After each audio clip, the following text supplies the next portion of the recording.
স্কুলের নাম বাকি যদি না লিখতে পারে ওরা লিখে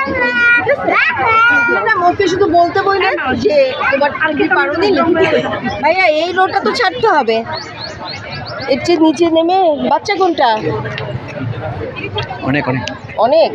আপনি নিচে নেমে কথা বলেন। স্কুলের বাচ্চা, হ্যাঁ স্কুলের বাচ্চা সবগুলোকে দেখতেছি। তাতে কোনো সমস্যা নেই তো, সবাইকে দেখেন। হ্যাঁ দেখতেছি তো, আপনি কিন্তু আমি দাঁড়াইছি তো, আমি কথা বলেই যাচ্ছেন। আমি কথা বলতে আমি দাঁড়াইছি তো ভাই, দাঁড়াইছি তো, আমি একটু এখন নিচ্ছি। আপনি যে অবস্থা থেকে